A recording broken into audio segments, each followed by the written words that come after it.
Indonesia tidak pakai seng. Kalau perlu kita kembali pakai ijuk, kembali pakai rumbai secangkir kopi, petani kopi hidup. Mereka yang terlibat dalam mengolah kopi hidup. Mereka yang terlibat dalam logistik mengambil kopi dari kebun ke kota, ke pabrik. Mereka yang membungkus kopi dan akhirnya mereka yang menjual kopi di restoran, di kafe, di hotel. Mata rantinya banyak. Satu wisatawan mungkin bisa menghidupkan 10, 15 rakyat kita. Tapi apa yang menarik wisatawan ke negara kita? Yang menarik adalah budaya kita. Yang menarik adalah keindahan di negeri kita. Yang menarik adalah suasana di negeri kita. Jadi, pariwisata syaratnya antara lain adalah setiap kota, setiap kabupaten, setiap kecamatan, apalagi ibu kota provinsi, ibu kota kabupaten, ibu kota kecamatan harus bersih.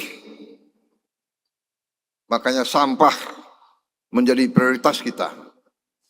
Dalam waktu 1 tahun ini kita harus selesaikan masalah sampah di seluruh Indonesia. Semua sungai harus bersih. Semua kali harus bersih.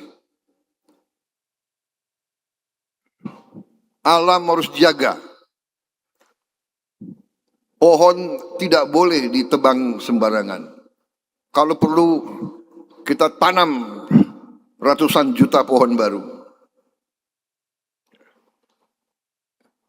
Estetika, keindahan harus kita pertahankan. Aslinya bangsa Indonesia tidak pakai seng. Kalau perlu kita kembali pakai ijuk, kembali pakai rumbai. Kalau tidak kita harus cari. Rakyat kita dari dulu bisa bikin genteng kok. Genteng bukan teknologi baru. Rakyat kita dari dulu pakai genteng. Seng ini cepat berkarat. Karat ini tidak baik untuk kesehatan. Begitu banyak nanti penyakit paru-paru tanpa kita sadari. Orang-orang muda sudah kena kanker paru-paru. Padahal dia nggak merokok. Dari mana? Ya, dari karat. Dari asbes, dari macam-macam kimiawi. Jadi saya anjurkan gubernur, bupati, wali kota, semua instansi di bidang masing-masing, lestarikan alam, jaga kebersihan. Karena itu usaha KAI untuk revitalisasi ratusan stasiun-stasiun sangat penting. Jangan dianggap sepele. Ini bisa jadi daya tarik. Wisatawan ada yang datang untuk sejarah. Mereka ke Jawa Tengah untuk Borobudur, ke Jogja untuk Prambanan.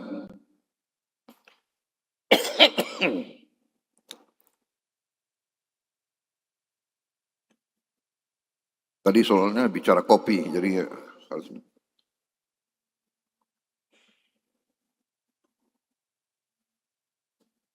Ya, jadi saya sangat gembira lestarikan semua stasiun. Ini juga bagian dari pelestarian sejarah, tapi lebih penting ini bagian daripada usaha kita sebagai bangsa untuk di semua bidang kita lakukan transformasi. Kita robah kesan Indonesia memang harus lestari, harus indah. harus asri. Ya, tidak boleh ada sampah yang liar, tidak boleh ada gedung yang tidak terawat, tidak boleh ada karat di mana-mana. Kita harus robah dan kita bisa robah. Kita ciptakan Indonesia yang cemerlang, yang beautiful, yang indah. Kita ciptakan Indonesia yang menarik, saudara-saudara sekalian, nyaman. Keramahan bangsa kita dukung dengan keramahan alam kita. Kereta api adalah bagian penting dalam pariwisata, transportasi, masa depan. Kita ingin semua berbasis listrik. Kita akan bangun energi yang hijau, energi yang terbarukan.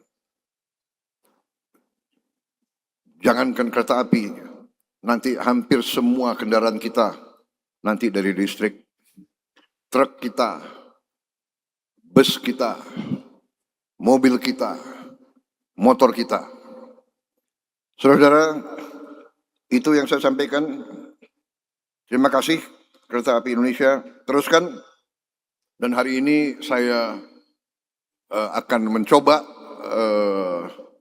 kereta api baru yang diluncurkan oleh KAI untuk mendukung menopang pariwisata yang diberi nama Nusantara Explorer.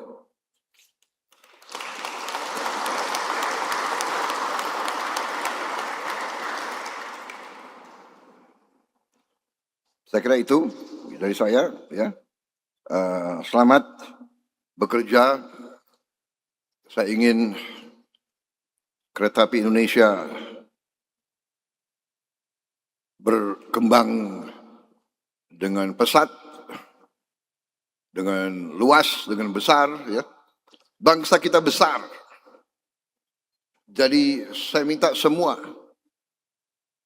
pejabat, petugas, pemimpin berpikir besar, ya, berhati besar, jangan berpikir kerdil, kecil, ya, semangat besar, cita-cita besar, gantungkan cita-cita kita setinggi langit. Itu kata-kata presiden kita yang pertama. Kalau nggak sampai ke langit, minimal kita jatuh di antara bintang-bintang. Saudara.